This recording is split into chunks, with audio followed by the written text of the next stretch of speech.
Welcome to another video, another upload, another podcast, potentially, of Living with Grace. My name is Anne, and welcome. Trying something new with my hair. I'm like, I want height. I want height. So just a brief note, on this channel will be, well, it's not even a note. I need to say this in every video, so at least you know. Every video and everything on this channel is relating to my experience. It's about God's grace over our lives, and I'm just sharing some of my experiences and my testimony and things that I've learned along the way in terms of continuing with my life that you might learn from. And it's transparent in regards to a lot of content that may not be suitable for YouTube. So hopefully I'll get up there, and then I'll have my Patreon, or I'll have certain things where I can be explicit with my delivery. I am a daughter, first and foremost, of Christ. My name is Anne, and it means grace. And I'm a mother and a potential wife, a motivational speaker, hairstylist, makeup artist. I have my own business in regards to hair and makeup. I work in the film industry with the ATSI, and this is my platform to share my story. I was going to be an influencer in terms of fashion and makeup and all that stuff, but the more that I learn, the more that I just want to be authentic, and the more that I don't want to be caught up with trends and fashion and all that stuff. I just want to experience life and be authentic as I can, and just live and be without the pressure and without judgment. That won't be my opening. It'll be a different opening, but yeah, that's what this channel is about. I just want to speak about stories, and that's the best thing that I have grown to love and have been doing for years. I do that with my clients. I do that with people that I meet and all that stuff. But this video, because we're going into it, and I didn't even say what this video is about, which I need to. This video, this upload that you watch right now is about, I don't know how to shorten it, but it's about, you know how you meet someone and you realize they went through physical abuse, or they're in an abusive relationship, or somebody had passed based off of a abusive relationship. And you know those commenters, like those people that would say, why didn't they leave? Why didn't they say anything? Why? I just want to emphasize on that. I want to bring light to that and put you, if you're the one that's saying, my friend's in an abusive relationship, I'm always telling you to leave and stuff like that. So you can get some answers. Also, those that are in an abusive relationship, I can sort of speak on your behalf, because I was one of them, so that you get a better understanding of what's really happening with the mindset, the level of belief, and if we can go, or if we can, if we stay or if we go, what will happen, and the fear in it. Okay, so this is what this video is about. I didn't even know how to shorten that up, but anyways, that's what this video is about. Comment below if you've been in a situation like that. Comment below if you relate to what I'm saying. Comment below if you want to add to what I'm saying. Comment below in a nice way, so that we can all glean and learn from it, because everybody has different perspectives, different ways, and different views, different experiences of how they view DV. Okay, so let's continue. I don't have my drink. I had a shot of espresso. I'm just like, the Nespresso machine is my friend. I should have had water here with me, but I was just in the midst of doing something, and I'm on my way out to see a client, and I had some time, and I wanted to share it with you, at least spend some time with you in this topic. Okay, so for me, I've been in 1, 2, 3 that I know of, 3 physically abusive relationships and 1 verbal abusive relationship. All of them are the same, but the only one that had more effect on me was the verbal, because words stuck onto me more so than the physical, because I was so used to getting hit, especially coming from a background where my mother used to beat me when I was young, where blood was everywhere and ripped out hair and just blood everywhere and abuse, that I got used to, so that when I was in a relationship, I thought it was normal. Now I want to speak about based off of my mindset being in those relationships. Again, the physical was not as bad as the verbal, but they're both just the same. If you can agree with me, comment. Comment. When I was in the physical, I had a mindset of endurance. I had a mindset of like, I can just patch it up with makeup. I can just I just brush it off, or I'll fight back and see who will win. It was, and I felt like it was a part of a relationship because of what I witnessed with my biological mother and her relationship with the person that she was with that touched me inappropriately, which I went to court for. That's another topic. That's another video. And I'm sealed and delivered from that, thank God. But she displayed what a relationship may look like to me growing up, because I was 7 when she had custody of me, and then I eventually went back to my grandparents after that. But I learned a lot in that, and I thought it was normal at the time. Now I know it's not. But that sense of normalcy permitted me to be in relationships that were abusive, thinking that it was normal. And being in those relationships, I've experienced a lot. Like, I was in and out the hospital. I wouldn't say kidnapped, but I was in their homes for a while until I healed, because they didn't want anyone to know. Hopefully, you can't hear that, but I live near a hospital. And there were times where I had to do exams. I had to go to certain places. I used to dance on a show. So, my presence was known, and certain things that I did, like in terms of clients and stuff like that. My mindset was enduring and still continuing on with my life, even if I was battered, even if it was visible, even if I couldn't cover it up, because I'm still alive and I'm breathing. And I'm like, this is the way of the world, because I'm not saying it was indoctrinated in me, or it was presented to me, in which I thought was normal. So as a child, what is shown to you, you think that that's part of the world, and you have to adapt, right? The verbal abuse was later on, like after the 3 abusive ones. That one took on a different toll, because can say now that even though he was insulting me in a harsh way, he did mean good. It's just that I didn't receive it, and I would fight him, and we'd fight each other, and all this stuff would happen. But I can tell his caring and concern was more genuine than the other 3 that was physically abusing me. But I'm not trying to compare. Abuse is abuse, and the way that I saw it is the way that I saw it, right? And as I matured, and as I mature now, and still growing and understanding what is correct and what is right, and how to love myself, and how to respond to others, and how to prevent certain things because of my history, I wouldn't go back to any one of them. I forgive them all. It took some time, because I know that that's their language. I no longer speak that, nor will I no longer permit it, even if it's from someone else or them. I do respect them as human beings, because they need help. But the one that I think that loved me, or had some sort of compassion for me and was trying to help me, was the one that was verbally abusive. Anyhow, I would say this to go on the topic, not off. When I was in these abusive relationships, there was one that was really, really bad. Like, he has gotten to the extent, and I know he needs help. He's gotten to the extent where he's now incarcerated because he did take someone's life, which I knew he was capable of.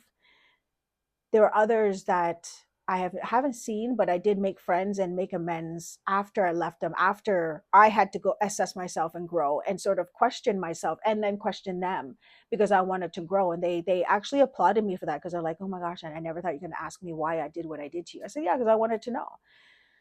I would say that even when I was in those relationships, in the fear that I was in, and the lack of understanding, and just committing to what I thought was a relationship, I was scared. As much as I was strong physically fighting them, my mental psyche and my heart posture was very fearful and scared.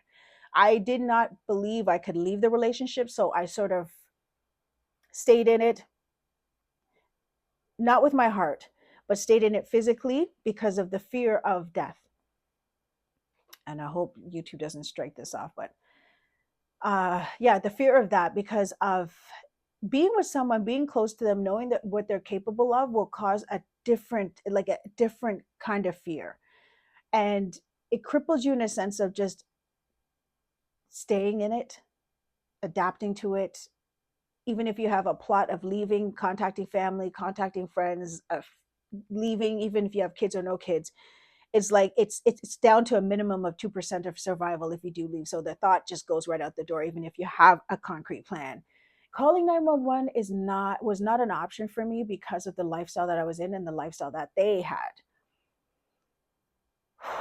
And also seeing how they were capable of hurting other people, because I had witnessed it. So that amped up the level of fear. And so now today I can say that when people say, and I was trying to tell you, and da da da, I was like, now I can respond to them, because at that time, when you're full of fear, you're guarded. You don't trust anybody, because you feel like they're going to talk to them. You feel like it's going to, like, even if you attempt, then you have to go back, it's going to be worse. The fear is amped up, whereas, like, even the conclusion or the end of it is still death, or still harmful, or still like hospitalized, right, for yourself. So when others were saying, and I could have told you, oh, I saw that, oh, he beat up this other person, oh, he did that to his ex, or he did this and he's sick in his head, da da da. And it's just like, when you're in love with someone, or at least you think you're in love with someone, and you have that motherly fashion to you, or that motherly way of nurturing, trying to fix somebody, it will plot you in a harmful situation sometimes. That was me. I can't speak for you, but for me, I knew that, and I had to stop doing that. I'm still not doing that right now. To this day, I'm not doing it. I don't nurture a man, I grow with a man. There's a difference, okay? There's a big difference. But even in that, now I can say, yes, I could have left, because when you're in it, it's like you have an invisible cage. But then when you're out of it and you breathe and you have a way of escape, you still need to learn how to survive, how to take care of yourself. You need to get some tools that will help you to survive instead of thinking about going back. And these are the things that need to be mention to those that need to come out. It's not about you, we'll take you out. It's like you need to have a plan for them that coincide with them, and have them understand that there is a way out, and this is a good plan, and you are going to help me, or these resources are going to help me. And I think that women need to hear more of that from a trusted source, in terms of, even if it's a counselor, even if it's from people at a shelter, like workers at a shelter, even if it's from their pastor or a mentor or a best friend, or an aunt or an uncle. Having a plan that makes sense to them, because they're in it, will help them come out. But while you're going through it, there's no way out, because it's like, oh, he'll change, or oh, he said sorry, or I didn't have to get stitches this time, or he's sleeping. Maybe if I leave, okay. And then even to the extent of even taking their own life, putting an end to that, would be a notion, would be an idea. Trust me, it crossed my mind. I'm not even going to lie about that. Charge me if you will. But it crosses your mind because you want to put a stop to it, thinking sometimes that it's your fault why it's happening. So you need to put an end to it, and that no one's going to believe you. And oh my gosh, everyone's going to judge you, look down at you. So who's going to really help you? Who's going to be genuine? Oh, they're laughing at me. So many things run through your mind when you're going through things like that. So when? Oh no. Oh, so when? I wouldn't even say oh no. So when you guys, or when people are like, man, she should leave. Why didn't she call 911? Why? Because there's so many things going on in the thought process of survival, that's not even an option. It's not even an option. There's so many people that have called the police, had to go back to that situation. Facts. There's so many, like, even leaving to a shelter and having nothing, know nothing, to having to go back. Facts. The thing is, when we judge people, we should not, because we don't know their options and we don't know what they're going through. I think we need to empathize more, to put ourselves in their position, to say, okay, now, love or concern or genuine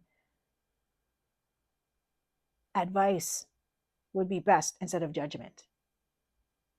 That's in all things. That's in all things. I think it's not even a level of convincing them that, oh, if you call the police and this will happen, and they don't see it, but you're saying it to them. Convincing them is not even an option either. It's a matter of having them understand that there's a way out.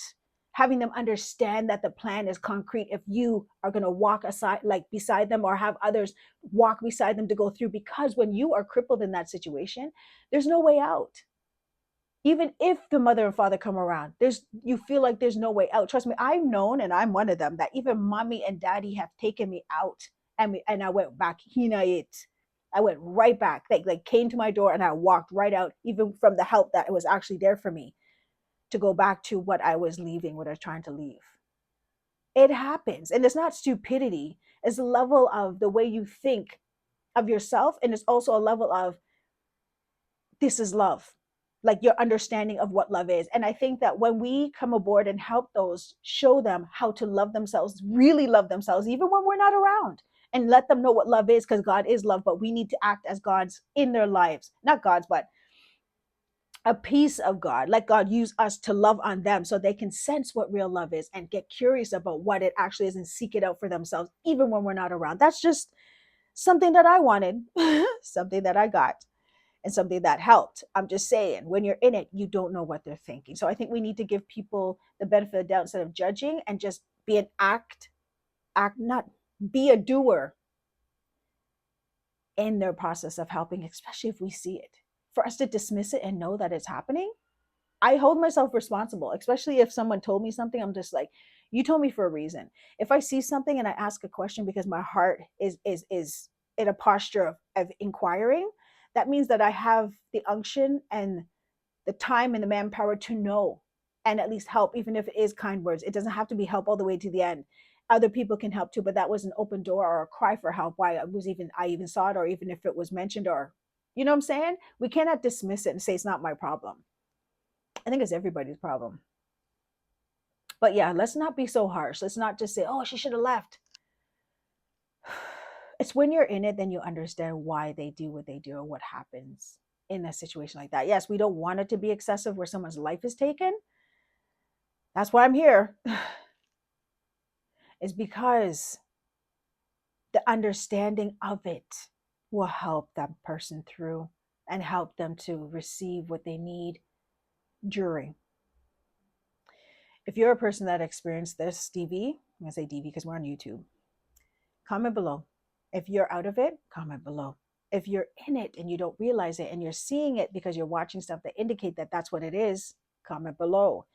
I'm not a person that's bashing anyone to tell anyone to leave their spouse or leave this, leave that. I'm just showing you that loving yourself opens your eyes to certain decisions that we have made or what we're going to make, and also takes us out of what is harmful for us, even if we said yes to it. That's it. I'm not bashing anyone. I'm not telling anyone to do. I'm not telling anyone what to do. I'm just saying, notice it, see it for yourself in your own lives, see it in other people's lives. Do not judge and just show some love. Right? I'm gone. I'm out. I got to get ready for my clients. And yeah, thank you for your time and stay blessed. Keep on saying this, that the natural light is so much more better than the ring light. You tell me, comment below, let me know, because I really think that this natural light is good. I think it's the best. Like, even though you see shadows and stuff like that, but it's more of a realistic approach. Yeah, man. Yes.